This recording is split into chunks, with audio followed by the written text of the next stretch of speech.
you guys, welcome back. Thanks for clicking on the video. In this video today, the topic I have for you guys, I want to talk a little bit about Lisamariepresley and Michael Jackson and their relationship. This video will have several parts. I can't possibly cover it all in one sitting because of my video editing program. It's very difficult for me to get even anything over 25 minutes completed and converted and uploaded. It's almost impossible. So I'm always having anxiety to get my videos done quickly and make my points quickly, and you know, it's kind of difficult. But I appreciate you guys joining me. Hit like and subscribe if you haven't done so. If you're new, I do all kinds of content here on the channel. I'm still learning and growing. It would help my channel a lot. And for those of you who have already done so, I appreciate you being with me. So, Lisa Marie and Michael. And I'll tell you, Lisa Marie, I'm a fan of both of them. And this topic is something that I've been wanting to do for a long time. In fact, I have a long list of topics and content and research and things that I have been wanting to cover for the last couple of years. And Lisa Marie and her relationship with Michael Jackson, that's been at the top of my list for a long time. And I have a lot of reasons why. I've studied on that relationship pretty in depth. I've been a fan of Lisa. Well, I really first became aware of her back in the late 80s when I was like maybe 12, 13. I think she was around 19 or 20 at that time. She's not that much older than me. And she was in her first marriage to Danny Keough. And I believe that's how you pronounce his name. And she was having her first child. And she had the bleach blonde hair at the time. And this sullen pout, this serious, you know, tough chick, I'm not to be fucked with pout. And, you know, I liked her. I just kind of paid attention to her. I didn't know a whole lot about her story. I knew her father had died when she was very young. Anyway, that's when I first became aware of Lisa Marie. And it wouldn't be until many, many years later that I really got into her heavily. You know, I just kind of paid attention to her. I knew, because she was in the tabloids a lot back when I was younger. But then a lot of years went by. And in the early 2000s, that's when she started recording music. And she came out with her album, her first album. And I became really fond of her, especially that second album. I just really related to the writing, the lyrics. I like the whole thing. I'm a fan. I saw her here in my city in Little Rock. She came to Juanita's 7 or 8 years back. I stood 5 feet from her. It was a small venue. I love the small venues. They're much more intimate. And so, yeah, I'm a Lisa Marie Presley fan. Yeah, I've studied her life a lot. I've watched plenty of her interviews, caught her vibe, her her music, her writing, yada, yada, yada. I'm a big fan. And Michael Jackson, Michael Jackson is a staple of my youth. I was probably first grade, you know, when his top hits were first coming out. I mean, but he goes way back to the Jackson 5, so he had been making music. But my earliest memories, I guess, would be in the early 80s, mid-80s, Beat It, Thriller, PYT, Human Nature. Human Nature is probably my top favorite early Michael song. Yeah, it's one of my favorites.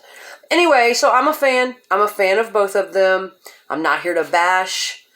I'm here to examine, discuss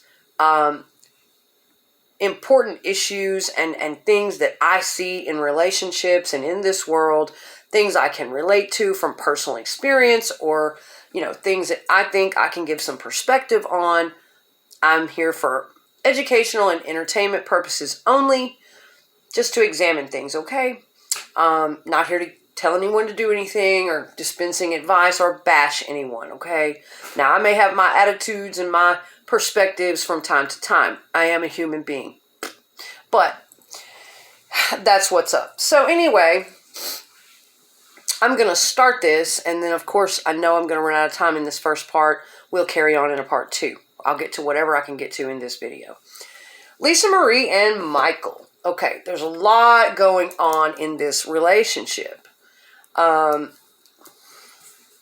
here's what sparked it for me to go ahead and do it today. Now, like I said, this is something I've been wanting to do. But what happened today is I saw a 10-second clip on YouTube, one of those little story thingies or whatever. Michael and Lisa Marie were being interviewed by someone, and the interviewer, Michael was kind of playfully singing to Lisa Marie as they were being interviewed by someone. And he was saying, I would love to sing to you. Would you love to sing to me? He was just playing with her, and Lisa Marie was clearly, mid-interview, and she was making a serious point to the person interviewing them. And the interviewer, she's kind of clearly brushing Michael off, and she's keeping her focus and being very serious. At that time, the interviewer says, what, you don't sing? Because she's kind of going, no, Michael, no. And, she's trying to keep her focus. And the interviewer goes, you don't sing? And she goes, well, I mean, yeah, I did. I sing. But that's, I could tell she was a little frustrated because that's off topic. That's really not what she was wanting to get addressed. And she makes it clear right then and there. She says, but that's not why I married Michael. Let me get that clear off the top. And so Lisa's in this, very serious vibe. She wants to get this across. She's and here is where I relate to her. She's very serious. And, the things that do mean something to her in this life, she's very serious about them. She's very protective of them. And she means fucking business about that. And I relate to her in that way because I'm the same way. There's time for jokes. There's time for playing. And there's time to be serious. I'm not here to bash Michael. I'm not here to bash Lisa. It's not about that. It's about understanding dynamics in relationships, okay? Here's what it is important to understand because I've been through a similar relationship. When you're involved with someone, and Michael, we're going to get deep off into this later, how they felt about each other and both of their upbringings and the things that factored into their personalities. With Michael having the personality that he did, growing up the way he grew up as a child star, pushed very hard to work, his father's temperament, the abuse that went on with Michael, the lack of a childhood, this can make a person highly narcissistic. Now, don't go off the deep end, follow me here. You would need to understand and be very educated on the levels of narcissism to understand it doesn't always mean a person is a monster, okay? So get that out of your head. It's very important that we understand and be aware of what narcissism really is and how it falls on a spectrum. Not every person with narcissistic tendencies or even some high narcissistic tendencies is a monster. They're just not, okay? I've had high narcissistic tendencies and I still do if I need to sometimes. I'm a human. It falls on a spectrum, but my empathy, my self-awareness, and my compassion far override my narcissistic tendencies. So I don't want to go too far with that. But here's what we need to understand. People who are raised in trauma, they don't get to have a childhood. People who are neglected. Narcissism develops in childhood. We're all born with a primary narcissism, and it usually goes away. We usually outgrow it as we get older. If we are nurtured properly, if we are given proper consequences, not spoiled and overindulged, if we are not traumatized, if we grow up with a well-regulated ego, typically we outgrow a lot of that early infancy, toddlerhood, preschool narcissism, teenage narcissism as we mature emotionally and physically. Most people will mature pretty well, but sometimes in different upbringings, they don't mature emotionally, okay? And we all know this happened to Michael. We all know from certain things in his life, he had a very childlike emotional intelligence, okay? Now, he may have been a man on all other levels, a wonderful performer, a sweet soul on this earth. I have a lot of good things to say about Michael Jackson, but we all know he had a childlike nature. Okay, now, Lisa Marie with a different upbringing, I'm going to get into in the future their common denominators, their common things that they had in common from their upbringing, and the very drastic differences. Now, Lisa's a different personality, okay? With her serious demeanor and her level of emotional intelligence, she's on a different maturity level emotionally than him. And I know what it's like to be in a partnership like that, where you've got one person who's highly narcissistic, who's childlike, and yes, It makes a person develop high levels of narcissism when they have issues in their childhood that are unhealed, unresolved, and they retain that childlike nature. That's the whole nature of narcissism, is to be selfish and childlike and not really consider the feelings of others as much as you should be able to. Not really be able to read the energy of other adults the way they should be able to. Okay, now in that video clip, the interview that Lisa and Michael were doing, it was a perfect example of how a person in that childlike emotional intelligence becomes narcissistic. It's because they play around all the time when it's inappropriate. There's a time and place for jokes. And a lot of people just look at that like, oh, that old standoffish bitch. He really loved her. He was trying to have fun with her. No. I've lived with a childlike narcissist before. I've lived with a broken person who had the emotional intelligence on a childlike level and may have been a man in all other capacities. But when it came to certain things, he could not respect me, my emotions. He couldn't read into when it was appropriate to listen carefully, to let other people have their moment. When they are talking about something serious, he would always interject, interrupt it, get playful, make jokes, change the subject. Hey man, and you can only take that enough times to where you start looking at that person and you start getting furious. You feel disrespected. You feel invalidated. You start looking at that man like, what is wrong with you? Are you not? What is going on? Okay, that's a whole other story for a whole other day. Understanding the levels of narcissism and what trauma can do to the brain, okay? Yes, it can cause a lot of problems when they go into adulthood with unresolved issues. So this is a prime example in that interview of Lisa Marie on a certain level of emotional intelligence and maturity, and Michael Jackson on another one, and how he built his empire and he could remain in a childlike state forever. Lisa did love Michael. The person commenting about that did not understand the depths of her feelings for him. I was in a very similar situation. I did love the partner I was with. I loved him dearly. But his childlike emotional intelligence and brokenness that he refused to face, he wouldn't do anything but medicate it away with drugs and alcohol, staying out of it all the time. He would not really face those issues so his emotional maturity could grow and we could match levels and grow together. I dealt with that all of the time. Where anytime I would try to make a serious point, anytime I was focused on something, he would interrupt it. He would start joking around at inappropriate times.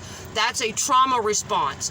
People who have been through a lot of trauma or have a high level of narcissism, they can't stand really for anyone else to be focused on anything else but them. They're like children. Yes, it goes so deep. There's so many things to it. And Lisa Marie, with her personality, she's trying to make this really serious point. She did love that man. She was trying to tell the interviewer something. And here's Michael picking and poking and doing all these things. It's just a prime example. And to me, I love Michael Jackson. I do. But that is so invalidating and disrespectful to someone who is trying to say something of their heart and make, I suffered through that for years and I loved my partner dearly, but he invalidated the hell out of me, disrespectful, just by those childlike gestures of not knowing when to be quiet and listen, when to let someone else have a serious moment. Everything is not about jokes and pokes and I saw it in the interview. She was not only being invalidated by Michael, but the interviewer, she was kind of catching it from both sides, it looked like to me. Can you sing? That's what the interviewer, wow, can't you sing? While Michael was cutting up with her, the interviewer was giving it to her from the other side. Changing the subject totally from what Lisa Marie had wanted to make a point on, okay? And that type of invalidation infuriates me. And after you live with somebody so long that does that to you every day, every conversation, you start to feel very small. And you might have been a strong woman when you entered that relationship. You might have been on an even keel with your self-awareness and your self-esteem and your self-respect. Time you live with a childlike emotional person like that, who's childlike in their emotional intelligence for too long, you start to feel very small. You start to feel like them. You start to imagine what they must feel like in their brain. You start to feel very insignificant, not important. They have a way of making you feel not important. You feel like nothing, like you don't even exist to them. That is what high levels of narcissism, being around it, can make you feel like. And a lot of people don't detect it because they're fun. They're just having fun. Come on, it was just a joke. I just love you. I just love you. I heard that all the time. But you just totally interrupted me. You always do. You don't ever ask me to complete my thought. You distract me. You make jokes at the wrong times. Why don't you fucking go deal with your trauma, okay? You know, and I wanted to love this person. I didn't want to leave him. I wanted to grow with him, and he flat refused. He just refused for so long. It's like, okay, if you don't want to deal with your trauma, fine. But there's no way I can be in an adult, mature, functioning relationship, a healthy relationship with you, if you can't get some emotional intelligence and emotional maturity. Now, that is part of what was going on with Lisa Marie and Michael Jackson, okay? That's part of the dynamic. This is just to learn. This is just perspective, okay? But I highly relate to that, so I just wanted to put that in there. It is not cool to invalidate people and not, you can always tell when someone has a trauma response because they will goof out. I used to call it cartooning out. My mother does it. They will have very inappropriately timed responses and very inappropriate responses in general to things that other healthy-minded people would normally react in a different way to. These people react in a very goofy, they'll just tell a joke or they'll cartoon out, change the subject. And man, that's okay if they want to do that. But when you have to live around it all the time, it starts affecting everyone around them. They hurt everyone around them by not facing their own trauma. That is right. They hurt people. And Lisa Marie was deeply hurt by a lot of things in the relationship, and we're going to get into that in the second video. And we're going to get into more about Michael too. This is not to bash Michael. I feel for him. I really do. Be doing quite a few couples in my videos, breaking down the dynamics of the relationship, because that's something that interests me. It fascinates me. I've been through a lot of relationship troubles. I've dealt with my own stuff on a certain level, and I feel like, you know, I can share some personal experience, shed some light on some things, and just give some perspective. And I really like to learn and grow in that way, whether I'm in a relationship currently or not. I like to take time to break down those things, examine them, and learn from those things, okay? I think that's a good thing. But anyway, so in this particular interview, here's what kind of made me want to jump on here and get this done. After she's, you know, clearly says, no, I don't want to sing, and she's trying to focus on her interview, Michael's kind of sitting there poking at her and laughing and putting up bunny ears behind her head while she continues to try to express this thought to this person interviewing her. And, you know, it's like, I think that when a lot of these celebrities are being interviewed, they never know when the person interviewing them is genuine, when that person is coming from a place of, you know, I really want to hear you, I really want to take you seriously, or if that person interviewing them is just there to fuck with them or make them look bad. They're used to that. So I think Lisa's one of those very on guard and protective people, okay? And I can relate to that because I'm the same way. And people on the outside looking in at a personality like that, if you judge us by what you see on the outside, our protective, very serious demeanor, then, oh, that's just a bitch. She doesn't care about anybody. She doesn't love anybody. What a bitch. You know, It's because we are so extremely loving. It's because we care so much that we also have to be fierce and on guard, and we're very protective, not only of ourselves, but of the people that we also care about, okay? And so I relate to Lisa's demeanor in that way. Now, moving on, as Michael was doing this, again, you know, she tries to keep her focus on the interview person, complete her thought, keep her concentration. You can tell this is something very meaningful for her to say. She wants to get this across to the world. And I relate to that as well. That when we love someone, if we had been picked at as much as Lisa Marie and gossiped about and Michael Jackson, then, you know, sometimes it becomes very important for us to want to be understood for who we really are. Okay? And that's kind of the vibe I got off of her. Well, Michael continues his thing, and she's, you know, clearly trying to finish expressing this thought. And then the video kind of snaps off. I got to get some lotion, you guys. The video cuts off. It's only 10 seconds long, not very long. And so I began to read the comments on this, you know, and me knowing, me already having the story, knowing about Lisa Marie for years, being really into her, following her for years, knowing quite a bit about Michael Jackson as well, his childhood, his upbringing. So me and their relationship, delving deeply into that in the past and knowing what Lisa felt from her own words. Me knowing, you know, I start reading these YouTube comments, right? I know I got to stop doing that. I got to but I do, you know, I read quite a few of them and on different videos. And someone says, of this 10-second video, simply because Michael was cutting up, playful, and Lisa Marie was not. She was focused on finishing her point, something very meaningful to her. And, you know, she had already tried once to be nice to Michael in a nice way and go, no, I'm good, you know. Anyway, let me finish this. And he was continuing with the body language and the poking and picking and bunny ears.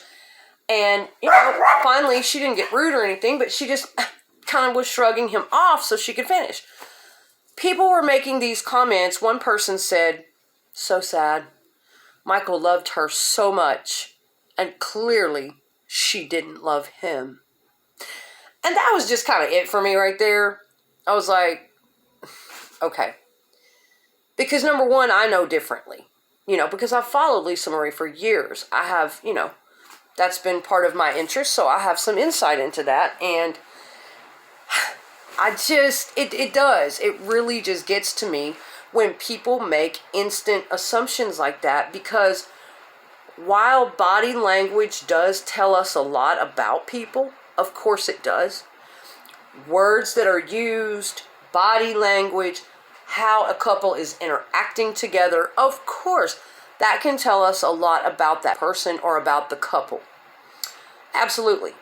But we cannot get everything we need to know and the full context. We can't possibly make a full judgment or know that person fully and know really what's going on in their deepest of feelings from a 10-second video clip and a momentary mood. Just one shrug or one moment in time. We just can't. That's not enough information. That is not, and it's happening a lot in the world lately.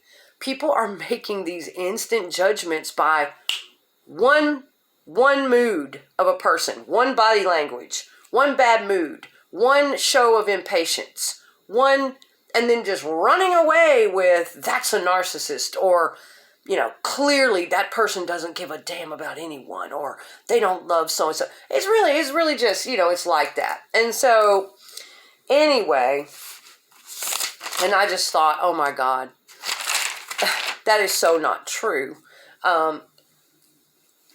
And that comes from, like I say, me watching her interviews and being very curious myself as to how she really felt about Michael. Years ago, I was curious about this because I was deeply into her music. A lot of her songs, to me, I felt like she was writing about Michael. Savior, Disciple is another song. There are several love ballads, okay? If you look up her music, and I got so deeply into these songs that I just really wanted to know.